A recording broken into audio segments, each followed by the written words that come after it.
نحمده ونصلي ونسلم على رسوله الكريم وعلى آله وصحبه ومن تبعهم إلى يوم الدين. أما بعد،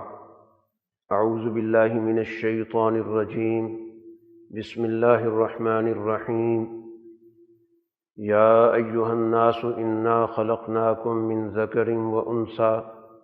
وجعلناكم شعوبا وقبائل لتعارفوا إن أكرمكم عند الله أتقاكم إن الله عليم خبير. صدق اللہ العظیم. محترم حاضرین مجلس اور میرے عزیز دوستو، اللہ تعالیٰ نے بنی نوع انسان کو اس دنیا کی سب سے اعلیٰ مخلوق، سب سے اشرف مخلوق، سب سے برتر اور کائنات کی تمام چیزوں سے استفادے کی صلاحیت کے ساتھ پیدا کیا. یہ بنی نوع انسان تمام کی تمام قرآن حکیم ذکر کرتا ہے کہ ان سب کا باپ ایک ہے، ان کی اساس ایک ہے، بنیاد ایک ہے، اور اس کائنات کے اندر ان کے لیے وسائل پیدا کرنے والی ذات بھی ایک ہے. جیسا کہ رسول اللہ صلی اللہ علیہ وسلم نے اپنے خطبے میں ارشاد فرمایا کہ یا ایھا الناس ان ربکم واحد و ان اباکم واحد، کہ لوگوں تمہارا رب بھی ایک ہے اور تمہارا باپ بھی ایک ہے. تو جتنی بھی پھیلی ہوئی انسانیت ہے، یہ تمام عالم انسانیت، یہ ساری کی ساری ایک بنیاد اور ایک اساس رکھتی. اس بنیاد پر ان کے درمیان کسی بھی طور پر ایسی تفریق کی گنجائش نہیں ہے کہ جس کے نتیجے میں کسی کو کسی پر فوقیت دے دی جائے. اگرچہ ظاہری طور پہ بہت سارے فرق موجود ہیں، رنگتوں کے فرق موجود ہیں، زبانوں کے فرق موجود ہیں، ثقافتوں کے فرق موجود ہیں، مذاہب کے فرق موجود ہیں، پیشوں کے فرق موجود ہیں. تو فرق کے لحاظ سے تو بہت ساری شناختیں موجود ہیں، لیکن ان میں سے کسی بھی شناخت کی بنیاد پر اس بات کی گنجائش نہیں ہے کہ بنی نوع انسان کی وحدت کا انکار کر دیا. قرآن حکیم نے انسانوں کے درمیان شناختوں کو باقاعدہ اللہ تعالیٰ کی نشانی کے طور پر ذکر کیا. وَمِنْ آیَاتِهِ اخْتِلَافُ أَلْسِنَتِكُمْ وَأَلْوَانِكُمْ، یہ اللہ کی نشانیوں میں سے ہے کہ انسانوں کے درمیان بہت سی زبانیں ہیں اور بہت ساری رنگتیں پائی جاتی ہیں. اس میں بھی قرآن نے کہا کہ غور و فکر کے لیے تمہارے پاس بہت کچھ سامان موجود ہے. تو اس غور و فکر کی بنیادی نوعیت اس بات کو واضح کرنا ہے کہ اس اختلاف یا اس تنوع کو کسی بھی طور پر بنیادی اور اساسی حیثیت حاصل نہیں. اس لیے قرآن نے کہا کہ یا ایھا الناس انا خلقناکم من ذکر و انثی، کل انسانیت کو مخاطب کر کے بتایا گیا کہ تم سب کے سب ایک مرد اور ایک عورت سے پیدا ہوئے، اور پھر اس کے بعد تمہارے شعوب اور قبائل بنے، مختلف اقوام بنی، قبیلے بنے، برادریاں بنی. ان کی شناخت کے لیے یہ ضروری تھا کہ انسان ایک دوسرے کو پہچان سکے. جیسے انسانوں کے نام اس لیے رکھے جاتے ہیں تاکہ ان کی پہچان ہو سکے. ان ناموں کی بنیاد پر ظاہر نہ کسی کو ترجیح حاصل ہوتی ہے نہ کسی کو امتیاز حاصل ہوتا ہے، نہ کسی کی فوقیت ہوتی ہے، اور نہ ہی کسی کو حقیر و کمتر سمجھا جاتا ہے۔ اس کا مقصد صرف ایک شخص کی حقیقت کو جاننا ہوتا ہے تاکہ اس سے معاملات کرنے میں لوگوں کو آسانی ہو کہ کس فرد کا کس فرد کے ساتھ کیا معاملہ ہوا ہے، کیا معاہدہ ہوا ہے۔ ان دونوں کے درمیان معاملات میں اگر کوئی اونچ نیچ ہے تو واضح طور پر نشاندہی ہو سکے کہ کس نے کیا کردار ادا کیا۔ تو بالکل اسی طرح جو انسانوں کی اجتماعیتیں ہیں، ان اجتماعیتوں کی بھی نام شناختیں اسی لیے کہ ان سے پہچان ہوتی ہے کہ یہ ایشیا کا شخص ہے، یہ یورپ کا ہے، یہ افریقہ کا ہے، اور پھر ان کے اندر بھی ذیلی تقسیم ہے تو اس کے ذریعے پتہ چل جاتی ہے۔ تو یہ جتنی بھی ذیلی تقسیم کے عنوانات ہیں، یہ کسی بھی طور پر کسی کو کسی پر ترجیح نہیں دیتے، اور اس بنیاد پر کسی کی ترجیح بنتی بھی نہیں، کیونکہ انسانوں کا مختلف علاقوں کے اندر پھیل جانا اپنے اپنے تقاضوں کے مطابق تھا، اپنے اپنے حالات کے اعتبار سے تھا، اپنی ترجیحات کے اعتبار سے تھا۔ تو اس کی بنیاد پر کسی کو کسی پر کیا فوقیت مل سکتی؟ اگر ایک علاقے کے لوگوں کی ایک خاص رنگت ہے تو اس کو دوسرے علاقے کے لوگوں پر ان کی رنگت کی وجہ سے کوئی فوقیت نہیں مل سکتی۔ تو یہ ایک ایسی عام فہم حقیقت ہے، اسی کو قرآن حکیم نے بیان کیا تاکہ یہ بات واضح ہو جائے کہ جن لوگوں نے یا جن عناصر نے انسانوں کو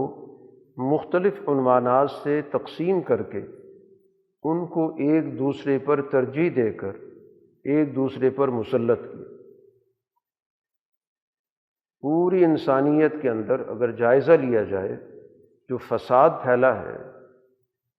یا آج بھی فساد موجود ہے، وہ اسی اساس اور بنیاد پر کہ ایک گروہ کو دوسرے گروہ پر ترجیح دے کر، فوقیت دے کر، اس کو زیادہ وسائل سے نواز کر دوسرے کو کم تر، حقیر اور وسائل سے محروم کیا گیا، اور اس کے لیے مختلف عنوانات اختیار کیے گئے۔ ان عنوانات کی بنیاد پر باقاعدہ کوئی نہ کوئی فکر اور فلسفہ بھی گھڑ لیا گیا کہ فلاں علاقے کے لوگوں کی بہت ذہانت ہوتی ہے، ان کا معیار اونچا ہوتا ہے، کسی دوسرے علاقے کے لوگ فطری طور پر، خلقی یا پیدائشی طور پہ کمزور ہوتے ہیں، تو جن کی ذہانت ہے، جن کے پاس زیادہ وسائل ہیں، ان کو فوقیت ہوگی دوسروں پر۔ اسی سے دنیا کے اندر نسل پرستی پیدا ہوئی، نسل کی بنیاد پر کسی نسل کو اعلیٰ، کسی نسل کو گھٹیا قرار دیا گیا، اور پھر ان چیزوں کے پیچھے مذاہب بھی آ گئے۔ وہ مذاہب جو گھڑے گئے تھے، جو لوگوں نے اپنی بالادستی قائم کرنے کے لیے پیدا کی، یا کسی دین کی شکل بگاڑ کر، تحریف کر کے اس میں اپنے مفادات شامل کیے، ورنہ بنیادی طور پر اللہ تعالیٰ نے جو انبیاء علیہ السلام کے ذریعے دین بھیجا، وہ تو دین سوسائٹی کے اندر لوگوں کے درمیان وحدت پیدا کرنے کے لیے تھا۔ آدم علیہ السلام سے لے کر نوح علیہ السلام تک تمام انسانیت ایک عقیدے پر تھی، کوئی اختلاف نہیں تھا۔ کان الناس امۃ واحدہ، ایک امت تھی، اور پھر اس کے بعد ان کے اندر گروہیتوں کا آغاز ہوتا ہے کہ کچھ طبقات نے اپنے آپ کو دائرے سے نکال کر دوسروں کے دائروں میں مداخلت شروع کی، اور اس کے لیے پھر مختلف جواز گھڑے گئے۔ کہیں عقیدے کی بنیاد پہ جواز گھڑا گیا، کہیں پر رنگت کی بنیاد پہ، کہیں پر زبان کی بنیاد پر، کہیں پر صلاحیت کے عنوان سے، جس کو جو عنوان ان حالات کے اندر موزوں لگا، اس نے اس کو بنیاد بنا کر انسانوں میں تقسیم پیدا کی۔ تو انسانوں کی جو تقسیم ہے، جس کے نتیجے میں انسانوں میں گروہ پیدا ہوں، طبقے پیدا ہوں، تو یہ غیر فطری، کیونکہ اللہ تعالیٰ نے انبیاء علیہ الصلاۃ والسلام کے ذریعے پیغام تو ہمیشہ وحدت انسانیت کے دی۔ سورہ نساء کے آغاز میں جو آیت ہے جس کو عام طور پر خطبہ نکاح کے اندر پڑھا جاتا ہے کہ رسول اللہ صلی اللہ علیہ وسلم نے اس کو پڑھا تھا، تو اس میں بھی یہی حقیقت واضح کی گئی کہ یا ایھا الناس اتقوا ربکم الذی خلقکم من نفس واحدہ وخلق منها زوجها وبث منہما رجالا کثیرا ونساء، کہ اس رب کے حقوق کا خیال کرو، اس کی نافرمانی سے بچو جس نے تم کو ایک جان سے پیدا کیا اور اس جان سے اس کا جوڑا پیدا کیا، پھر ان دونوں کے ذریعے دنیا کے اندر مرد و عورت پھیلا دیے۔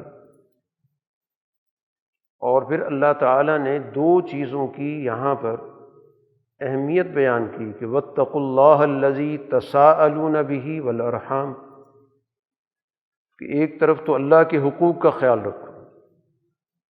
وہ اللہ کی ذات جس کے ذریعے تم ایک دوسرے سے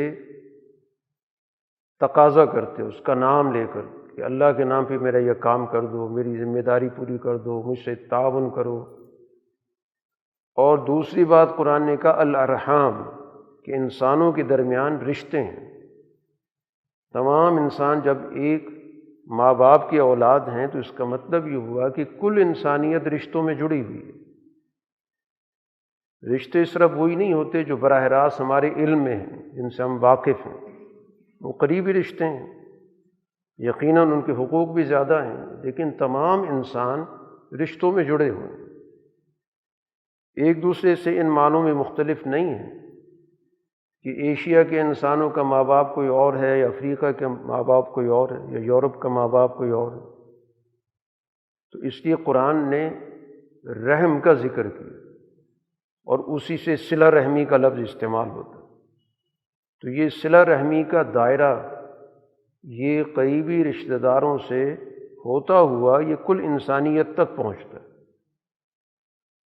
اور یہی اس بات کی علامت ہے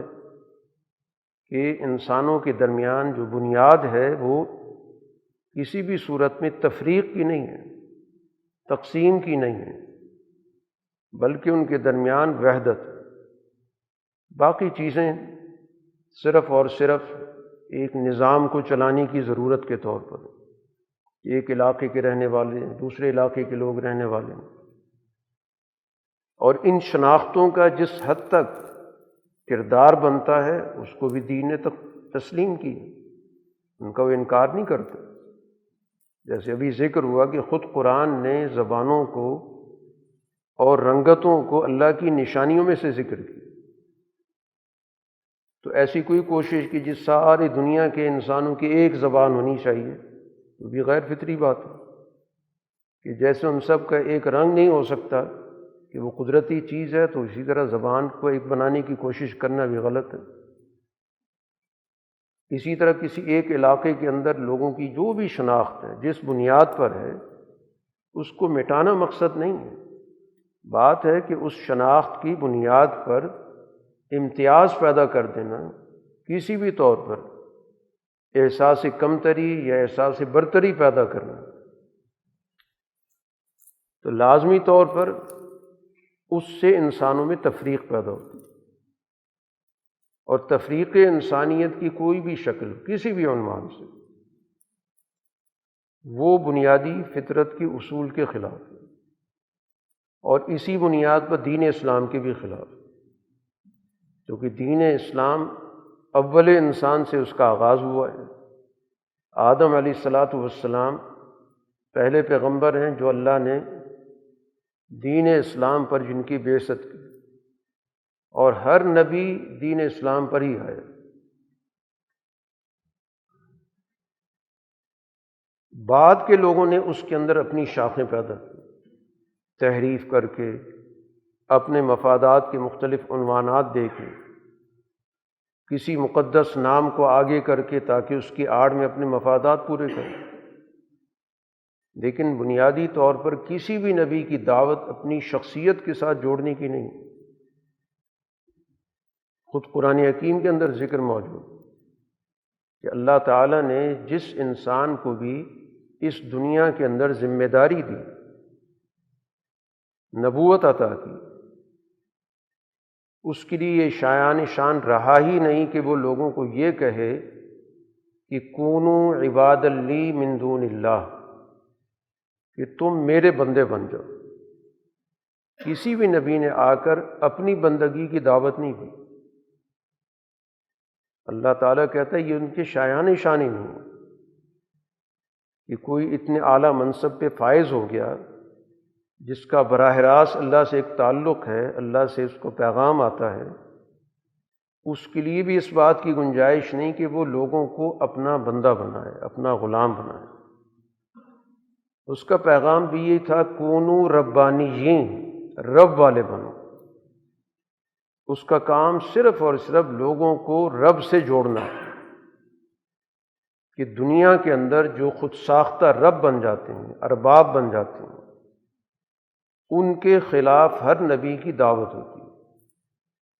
کسی بھی شعبے کا رب بن جائے، چاہے وہ ارباب حکومت ہوں، ارباب سیاست ہوں، ارباب معیشت ہوں، کسی بھی شعبے کے رب بن کے جب بیٹھ جاتے ہیں تو ان کے خلاف نبی کی دعوت ہوتی کہ رب تو ایک ہی ہے، ربانی بنو، یعنی اس ایک ذات سے ہی اپنی نسبت جوڑو اور تمہاری کوئی نسبت نہیں۔ اور انبیاء صرف اور صرف حقائق کو واضح کرنے آتے ہیں، صحیح پیغام پہنچانے آتے ہیں۔ ہر دور کا نبی ان تحریفات کے خلاف دعوت لے کر آیا جو اصل دین کے اندر شامل ہو، اور اس نے آ کر اس سچے دین کو صحیح طور پہ نکھارا۔ تو تمام انبیاء ایک دین پر ہیں، اور تمام انسانوں کی بنیاد ایک ہے۔ تو اس ایک بنیاد کی اساس پر انسانوں کو جوڑا گیا۔ پھر ان کے درمیان جو فطری طور پر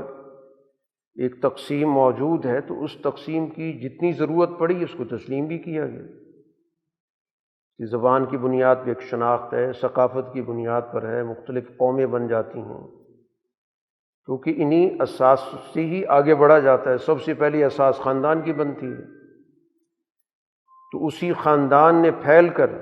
ایک قبیلے کی شکل اختیار کی، پھر قبیلے ملے تو قومیں بن گئیں۔ یہ شناختیں تو اپنی جگہ پر موجود ہیں، اسلام ان کا انکار نہیں کرتا،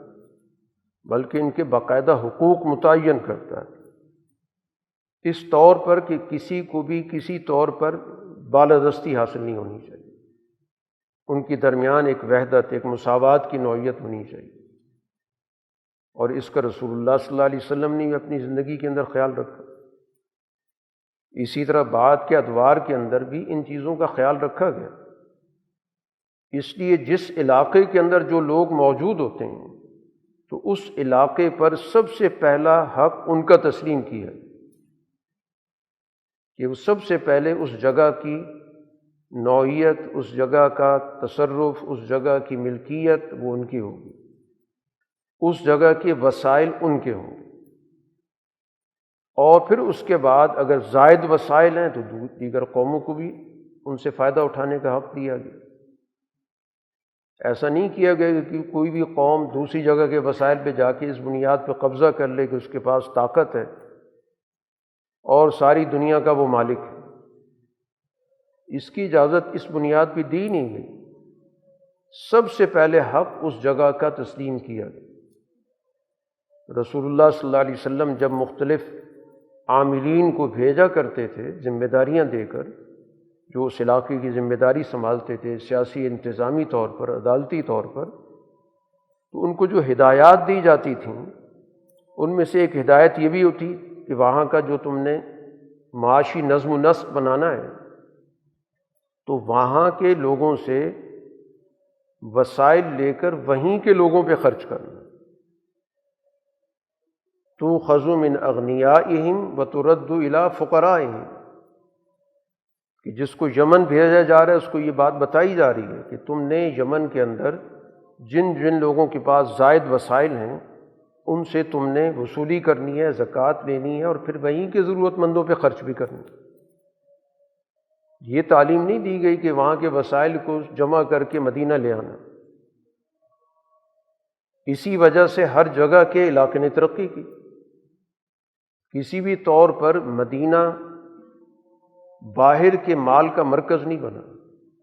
سوائے اس مال کے جو جنگ کے دوران حاصل ہوا۔ جنگ ہوئی، جنگ کے نتیجے میں میدان جنگ میں جو کچھ بھی دشمن کی فوج سے حاصل ہوا وہ تو بحق فوج ان کے پاس آ گیا، اس کو تو جمع کیا گیا، اس کو مدینہ بھیجا گیا، پھر وہاں سے تقسیم کا نظام بنا۔ لیکن اس کے بعد جو وہاں کے وسائل تھے ان وسائل کو وہیں پر خرچ کیا، اس لیے ہر علاقے نے ترقی کی۔ ہاں کسی علاقے کے اندر وسائل تھوڑے ہیں تو پھر یہ کہا گیا کہ جن کے پاس زائد وسائل ہیں وہاں پر منتقل کیے جائیں تاکہ ان کو بھی برابر کی ترقی کا موقع ملے، وہ بھی اپنے پاؤں پہ کھڑے ہو سکے۔ تو یہ باقاعدہ گویا کہ دین نے ان تمام چیزوں کا جس کا جو موقع بنا ہے اس موقع کے اعتبار سے دین نے رہنمائی کی۔ اس لیے اس کو ہم دین فطرت کہتے ہیں، یعنی جو انسانی مزاجوں کے، انسانی عقول کے، انسانی اجتماع کے، انسانی نوع کے تقاضے ہیں ان کو یہ دین پیش نظر رکھ کر اس کے مطابق رہنمائی دیتا ہے۔ جہاں اس نے ایک طرف سب انسانوں کی وحدت کو متعین کیا نظریاتی طور پر، اور واضح کر دیا کہ نظریے کی بنیاد پر انسانوں کی تقسیم نہیں ہو سکتی کہ اعلیٰ انسان، چھوٹا انسان، بڑا انسان، یا یہ زیادہ ترقی یافتہ ہے، یہ کم ترقی یافتہ ہے، یا یہ جو ہے بہت زیادہ اعلیٰ نسل کا ہے، یہ کم نسل کا ہے۔ یہ نسل پرستی کی تو مکمل طور پر جڑ کاٹ دی، اور رسول اللہ صلی اللہ علیہ وسلم نے بڑے اہتمام کے ساتھ اس طرح کی تفریق کی بنیاد پر انسانوں کی تقسیم کی نفی کی، اور بہت سارے ایسے فیصلے کیے جس کے ذریعے جو اس دور کے اندر ایک نسل پرستی کی سوچ موجود تھی اس کا علاج کیا گیا، کہ قریش کے لوگوں کو ایسے کمانڈر کے انڈر کر دیا کہ جو غیر قریشی ہے، تاکہ پیغام واضح ہو جائے کہ یہاں پر جس کی اہلیت ہے اس کو ذمہ داری دی جا رہی ہے، اور باقی لوگوں کو اس کی اس حیثیت کو قبول کرنا ہوگا، ماننا ہوگا، اس کی اطاعت کرنی ہوگی۔ تو ایک طرف رسول اللہ صلی اللہ علیہ وسلم نے یہ باقاعدہ نظریاتی طور پر انسانوں کو ایک وحدت سے جوڑا، اور دوسری اس کے ساتھ ساتھ جو معروضی نوعیتیں علاقے کی پائی جاتی ہیں، خطوں کی پائی جاتی ہیں، تو اس لحاظ سے ان چیزوں کو مد نظر رکھا تاکہ انسان جس طرح کی زندگی اس کو چاہیے، جس طرح کے اس کے تقاضے بنتے ہیں، ان تقاضوں کو مکمل طور پر پیش نظر رکھا ہے۔ اور دنیا کے اندر جو صحیح فطری تقاضا ہوتا ہے وہ یہی ہوتا ہے کہ دونوں چیزوں کے درمیان ہم آہنگی پیدا کی جائے، کہ بنیادی سوچ، بنیادی نظریہ کیا ہے اور معروضی نوعیت کیا ہے، دونوں کو ایک دوسرے پر غالب نہ آنے دیا جائے۔ اسی سے ایک صحیح نظام قائم ہوتا ہے، اور جہاں پر ان میں چیزوں کو خلط ملط کر دیا جائے تو پھر دنیا کے اندر فساد پیدا ہوتا ہے۔ تو جب تک دنیا کے اندر یہ دین کا نظریہ غالب رہا تو تمام قوموں کو ایک نظریے کے تحت حقوق بھی حاصل رہے، اور ان کے درمیان اس بنیاد پہ کشمکش نہیں ہوئی کہ ان کی رنگتیں مختلف ہیں، ان کی زبانیں مختلف ہیں، ان کے مذاہب مختلف، اور ہر علاقے کے لوگوں کو اپنے علاقے کے اعتبار سے پورے حقوق دیے گئے، ذمہ داریاں دی گئیں، اختیارات دیے گئے، اسی کے اعتبار سے ان کے ساتھ معاملات طے کیے گئے۔ اور جب سے دنیا کا یہ نظام ٹوٹا ہے تو افراتفری پھیل گئی۔ ان 200 سالوں میں، 300 سالوں میں پوری دنیا کا امن برباد، بد امنی باقاعدہ گویا کہ ایک عالمی سیاست کا حصہ ہے۔ کہ بد امنی پیدا کی جائے، قوموں کو توڑا جائے، تقسیم کیا جائے، جھگڑے پیدا کیے جائیں۔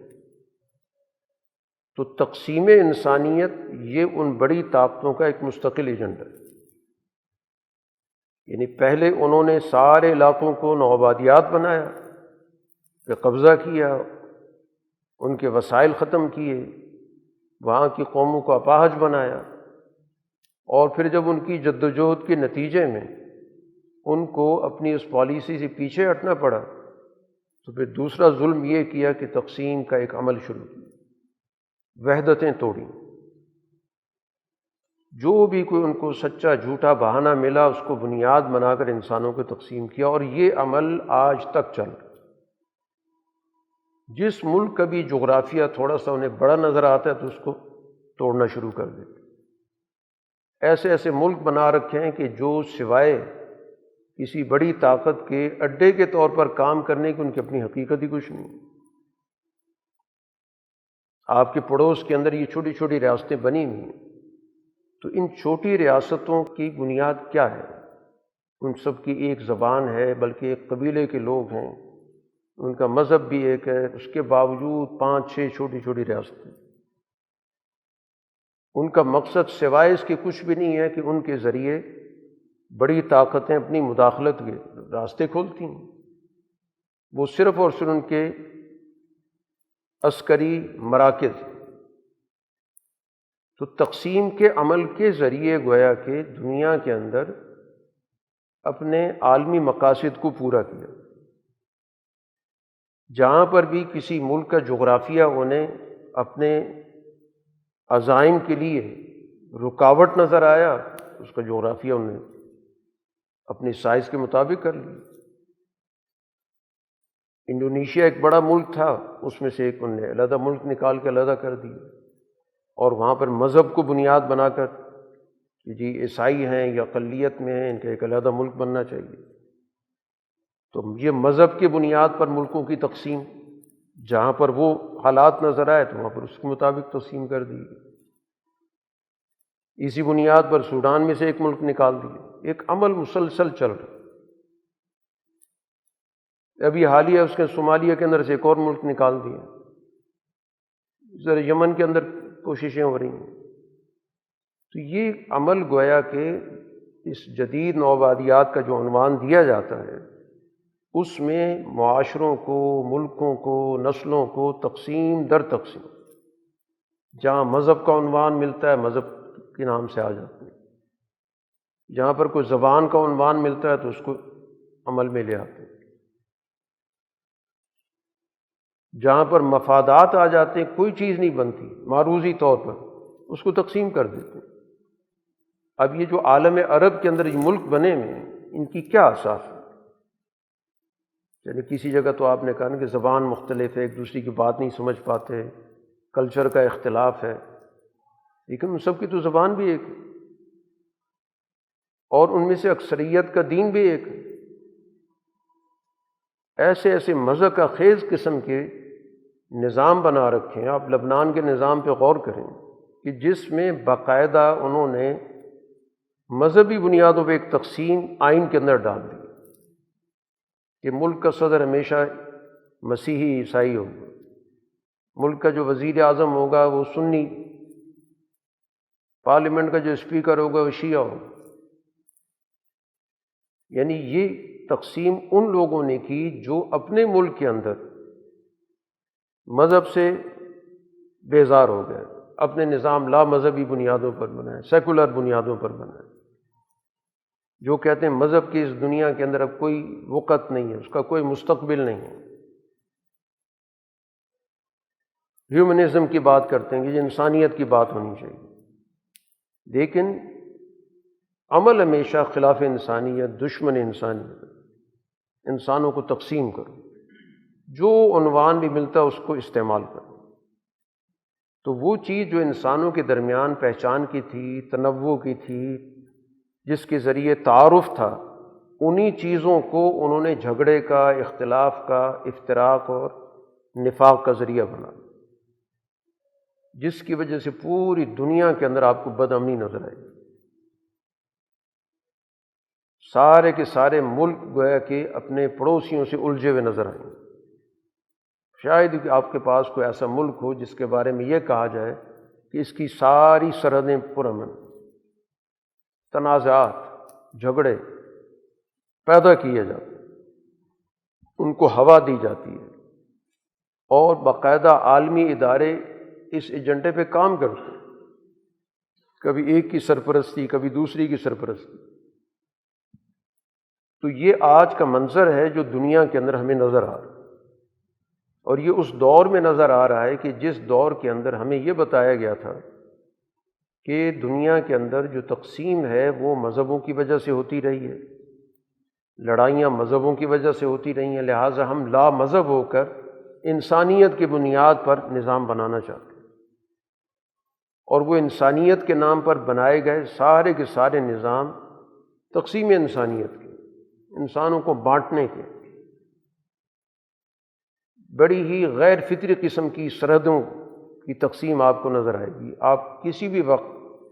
پوری دنیا کے نقشے پر غور کر کے دیکھ لیں کس طرح آڑی ترچھی لکیریں لگی ہوئی ہیں، یعنی ان کے اندر کوئی آپ کو عقل مندی نظر نہیں آئے گی کہ کسی معقولیت کی بنیاد پہ کوئی ملک بن رہا ہے، یا کوئی تقسیم ہو رہی ہے، یا کوئی شناخت بن رہی ہے۔ دنیا کے اندر کردوں کے نام سے ایک علاقہ پایا جاتا ہے، 4 ملکوں میں تقسیم، تاکہ اس کے ذریعے ہر ملک کے اندر عدم استحکام رکھا جائے۔ اسی طرح کسی جگہ پہ بھی آپ غور کر لیں تو آپ کو ہر ملک کی تقسیم اور پھر اس ملک کے اندر جو نوعیتیں ہیں وہ ساری کی ساری جھگڑے اور تنازع والی۔ عراق بنایا، عراق کے ساتھ ایک کرد علاقہ لگا دیا، پھر عراق کے اندر شیعہ سنی تقسیم کر دی گئی، یعنی ایسی تقسیم ہے اس کے اندر کہ زبانوں کی تقسیم بھی ہے اور مسلک اور مذہبوں کی تقسیم بھی موجود ہے۔ اسی بنیاد پر ہر ملک کے اندر مسائل کھڑے کر دیے، خود آپ کے پاکستان کے اندر اسی طرح کے مسائل کھڑے کیے، زبان کی بنیاد پر، صوبوں کے نام پر، قوموں کے نام پر۔ تو اس وجہ سے آج کے دور کے اندر اس بات کو سمجھنا بہت ضروری ہے کہ دنیا کا جو عالمی نظام ہے وہ انسانوں کی تقسیم اور تفریق کا نظام، اس سے کبھی بھی خیر کی توقع نہیں ہو سکتی۔ اس نے اقوام متحدہ کے نام سے ایک فورم بنایا، اور اس فورم کے اندر بھی اس نے ساری کی ساری فیصلے کی جو طاقت ہے وہ چند ملکوں کے پاس چلی گئی۔ وہ 5 ملک ہیں جن میں سے ہر ملک کے پاس پوری ایک طاقت ہے، پوری کی پوری انسانیت ایک طرف چلی جائے اور وہ ملک اس کے خلاف اپنی رائے دے دے تو فیصلہ اس کی رائے کے مطابق۔ یہ اس دنیا میں ہو رہا ہے جس دنیا کو کہا جاتا ہے اب جمہوریت آ گئی، لوگوں کی رائے سے فیصلے ہونے چاہیے، دنیا میں انتخابات کے ڈھونگ ہر ملک کے اندر وقتاً فوقتاً ہوتے رہتے ہیں۔ اور ایک ایسی حقیقت جو سب کے سامنے موجود ہے، جس میں کسی قسم کی کوئی ڈھکی چھپی بات بھی نہیں۔ باقی جگہوں پر تو کوئی نہ کوئی حربہ اختیار کرتے ہیں اپنی اکثریت کو بتانے کے لیے، کوئی نہ کوئی جھوٹ بولتے ہیں، کوئی نہ کوئی وہاں پہ ملمہ کاری کرتے ہیں، لیکن یہ جو اقوام متحدہ کا نظام ہے اس میں تو کسی ملمہ کاری کی بھی ضرورت نہیں سمجھی، اور اس کی بنیاد پر گویا کہ ساری دنیا اپنی رائے سے محروم ہے،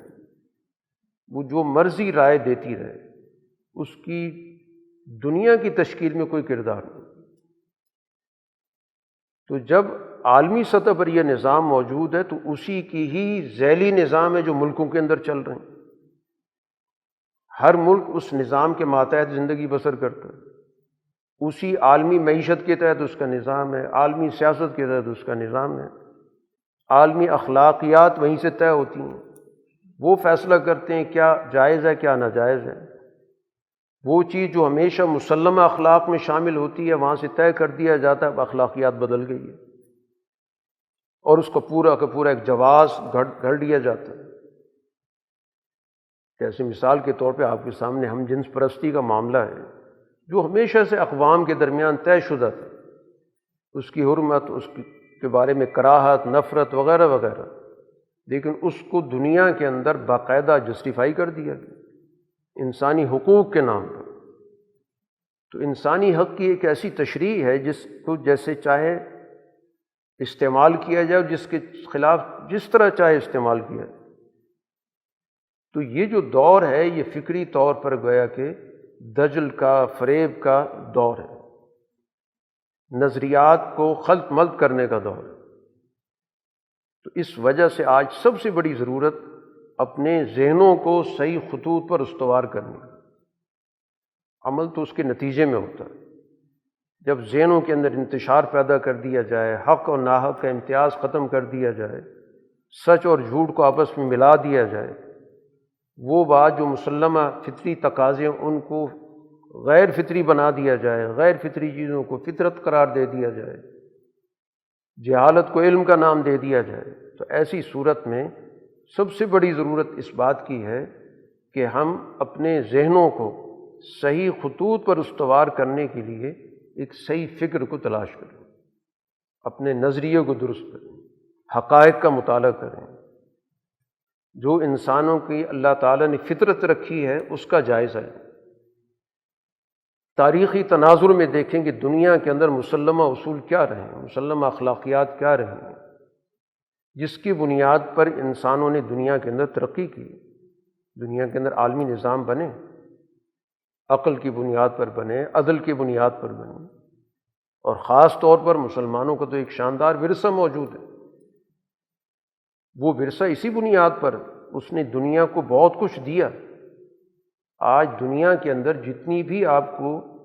خوبی نظر آئے گی اس کا آپ جائزہ لے لیں، اس میں یقیناً ایک بڑے حصے کے طور پر مسلمانوں کا کردار آپ کو نظر آئے، چاہے وہ دنیا کے اندر آپ جس کو آپ سائنس کی ترقی کہتے ہیں، ٹیکنالوجی کی ترقی کہتے ہیں۔ تو دین کی اصل اساس دین انسانیت کی ہے، دین فطرت کی۔ اسی اساس پر وہ قوموں کے مسائل کو حل کرتے ہیں۔ ہر چیز کا جتنا دائرہ بنتا ہے اس دائرے کے مطابق رہنمائی کرتے ہیں، حقائق کا وہ انکار نہیں کرتا، فطرت سے کسی بھی صورت میں متصادم نہیں ہوتا۔ دین کی اصل پہچان یہی ہے کہ اس نے ہر دور کے تقاضوں کا جائزہ بھی لیا اور اس میں سے اس نے اچھے برے کا فرق کر کے ہمیں بتایا کہ یہ رجحانات صالح ہیں اور یہ رجحانات فاسد ہیں، کیونکہ دونوں طرح کی چیزیں سوسائٹی کے اندر چلتی ہیں، اور ہمیشہ صالح رجحانات کو اس نے ترقی دی، ان کا اہتمام کیا، ان کو آگے لے کر گیا، اور جو فاسد چیزیں تھیں جن سے انسانیت کو نقصان پہنچتا تھا، اخلاق کو نقصان پہنچتا تھا، ان کی معیشت کو نقصان پہنچتا تھا، ان کے عقل کو نقصان پہنچتا تھا، ظاہر شریعت کے نظر میں وہ ممنوع ہے۔ اس لیے اسلام نے دو لفظ استعمال کیا، معروف اور منکر۔ معروف یعنی وہ چیز جو انسان کی عقل فطرت سے مانوس ہے، اس کو معروف کہا گیا۔ جو چیز انسان کے عقل و فطرت سے میچ نہیں کرتی، اجنبیت ہے، اس کو منکر کہا گیا۔ دونوں لفظوں کا لفظی معنی بھی یہی ہے۔ معروف جانی پہچانی چیز کہ جس سے آپ کو ایک انسیت محسوس ہوتی ہے، جس کے لیے آپ کے دل سے، آپ کے عقل سے اس کے ساتھ ایک تعلق محسوس ہوتا ہے، اس کو معروف کہا جاتا ہے۔ اور جس چیز سے انسان کی جو بنیادی تصورات ہیں، اس کی عقل ہے، اس کی فطرت ہے، وہ اس سے اجنبیت محسوس کرتی ہے، اس کے ساتھ ہم آہنگ نہیں ہوتی، اس کو منکر کہا گیا۔ تو دین نے تو تعارف بھی اسی بنیاد پر کرایا کہ وہ معروف کا نظام قائم کرنا چاہتا ہے، منکر کے نظام کو ختم کرنا چاہتا ہے۔ تو جو چیز بھی معروف ہے اس کو اسلام نے قائم بھی رکھا اور اس کو ترقی بھی دی۔ رسول اللہ صلی اللہ علیہ وسلم جب تشریف لائے تو آپ نے اس سوسائٹی کا جو معروف تھا اس کو قائم رکھا، اس کو مٹایا نہیں۔ ہاں جو منکر تھا اس کا خاتمہ کر دیا، بتا دیا کہ یہ تمہاری ترقی کے راستے میں رکاوٹ ہے، تمہارے اخلاقیات اس سے تباہ ہوں گے، تمہاری معیشت تباہ ہوگی، تمہاری سیاست اس سے نقصان میں چلی جائے گی، تمہاری فطرت اس سے مسخ ہو جائے گی، اس کو ممنوع قرار دے دیا۔ اسی بنیاد پہ حلال و حرام کا نظام آیا کہ جو معروف چیز تھی اس کو حلال قرار دے دیے گا، جو منکر چیز تھی اس کو حرام قرار دے دیا گیا۔ تو دین کی یہ بنیادی تصورات ہیں جو در حقیقت انسانیت کی فکری ترقی کے لیے ضروری ہے۔ تو آج سب سے بڑی ضرورت اسی چیز کی ہے کہ یہ جو خلط ملط کا معاشرہ بنا دیا گیا نظریات کے اعتبار سے، سوچوں کے اعتبار سے، پالیسیوں کے اعتبار سے، اس کو سمجھا جائے اور پہچان حاصل کی جائے کہ اس دنیا کا جو سب سے بڑا ظلم کرنے والا طبقہ ہے وہ کون سا ہے، دنیا میں فساد پیدا کرنے والا طبقہ کون سا ہے۔ عنوانات ہمیشہ شانداری چلتے ہیں، جمہوریت، انسانی حقوق وغیرہ وغیرہ، لیکن اس کی آڑ میں دنیا کے اندر کیا ہوتا رہا ہے یا ہو رہا ہے اس کو سمجھنے کی ضرورت ہے۔ اور پھر خاص طور پہ جو ان کے اعلی کار بن جاتے ہیں ان کی طرز عمل پہ نظر رکھنے کی ضرورت ہوتی ہے۔ یعنی ایک طرف سمجھنے کی بات ہے کہ ایک طرف ایک ملک بظاہر اپنی اتنی وسعت نظری بتا رہا ہے کہ ہم سب یہودی، عیسائی اور مسلمان مل کے ہمیں ایک فورم بنانا چاہیے۔ ابراہیم اکارڈ آ گیا، اسی ابراہیم اکارڈ میں ایک ملک شامل ہے جو اپنے ہی ہم مذہب کے خلاف دوسرے ملک کے اندر کارروائیاں کر رہے ہیں۔ یعنی اسی سے اب اندازہ کریں کہ اگر باقی یہ سوچ ہوتی کہ ہم نے سارے لوگوں کو ایک پلیٹ فارم پہ لانا ہے تو کم سے کم جو آپ کے ہم مذہب لوگ ہیں ان کے خلاف تو آپ کارروائیاں نہ کریں، ان کے خلاف تو آپ بڑی طاقتوں کے اعلی کار نہ بنیں۔ تو اس کا مطلب یہ ہوا کہ اس عنوان کے تحت قطعاً یہ مقصد نہیں ہے کہ دنیا کے اندر کوئی مذہبی رواداری پیدا کی جائے۔ مقصد صرف اور صرف یہ ہے کہ اس عنوان کے تحت ایک اعلی کار طبقہ پیدا کر لیا جائے جو اس کے خلاف استعمال ہو جو ان کے مقابلے پر موجود ہے، اس کو ہتھیار کے طور پہ استعمال کیا جائے۔ تو اس لیے جتنی بھی ممالک ہیں ان کی پالیسیوں کو سمجھنے کی ضرورت ہوتی ہے۔ یہ ایک طرف آپ کو بڑے انسانی حوالے سے نمایاں نظر آئیں گے کہ ہم تو انسانیت کے لیے کام کر رہے ہیں، ہم تو مذہب کے درمیان جو جھگڑا ہے اس کو ختم کر رہے ہیں، مختلف مذاہب کے لوگوں کو ایک پلیٹ فارم پہ لانا چاہتے ہیں، جو اتنے روادار نہیں ہیں کہ اپنے مذہب سے تعلق رکھنے والوں کے حقوق کی حفاظت کریں، وہ ان کے خلاف جنگجوئی پر اترے ہیں، اسلحہ استعمال ہوتا ہے، اپنے ہی مذہب کے ملک کو جو توڑنے میں لگے ہوئے ہوتے ہیں۔ تو یہی وہ آج کی دجل کی سیاست ہے، فریب کی سیاست ہے، جھوٹ کی سیاست ہے، جو آپ کو ایک طرف ایک عنوان کے ساتھ دوسری طرف دوسرے عنوان کے ساتھ کام کرتی نظر آئے گی۔ تو آج سب سے بڑی ضرورت اسی چیز کی ہے کہ ہمارے نوجوان وہ حقائق کو سمجھنے کی طرف، پروپیگنڈے کی سیاست کو سمجھیں کہ یہ کس انداز سے چیزوں کو ہمارے سامنے پیش کیا جاتا ہے، کس طرح سیاہ سفید بنایا جاتا ہے، کس طرح ہمارے ذہنوں کو کیموفلاج کر دیا جاتا ہے، کس طرح حقائق کو مسخ کیا جاتا ہے۔ تو اس لیے دین کی جو بنیادی نوعیت ہے، جو دین اسلام جس کو ہم کہتے ہیں، وہ وحدت انسانیت کی ہے، اور اس وحدت انسانیت کے دائرے میں جتنی بھی انسانوں کے فرد سے لے کر اور ان کی جتنی بھی شناختیں اجتماعیتیں بنتی ہیں سب کے حقوق کی حفاظت کرتا ہے اس نظریہ انسانیت کے تحت۔ اس کے نقطہ نظر سے ہمیں دنیا کے حالات کا مطالعہ بھی کرنا چاہیے اور اس کے مطابق مختلف پالیسیوں کا جائزہ لینا چاہیے تاکہ ہمیں پتہ چلے کہ کون کس جگہ پر کس نظریے کے ساتھ کھڑا ہے،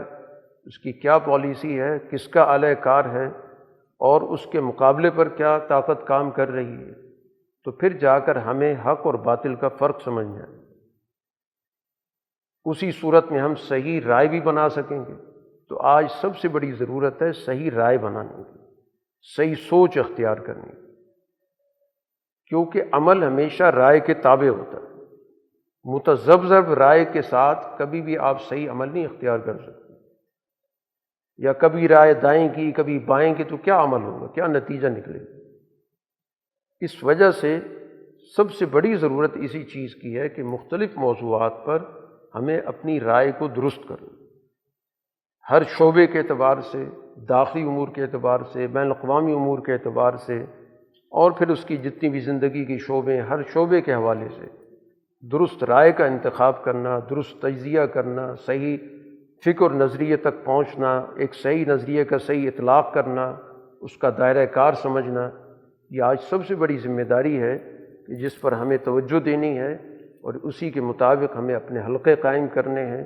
فکر و شعور کو جب تک ہم عام نہیں کریں گے، اپنی سوچوں کو جب تک آزاد نہیں کریں گے، تو ہم اگلا قدم نہیں اٹھا سکتے۔ اللہ تعالی ہمیں صحیح رہنمائی عطا فرمائے، سچے لوگوں سے وابستگی عطا فرمائے،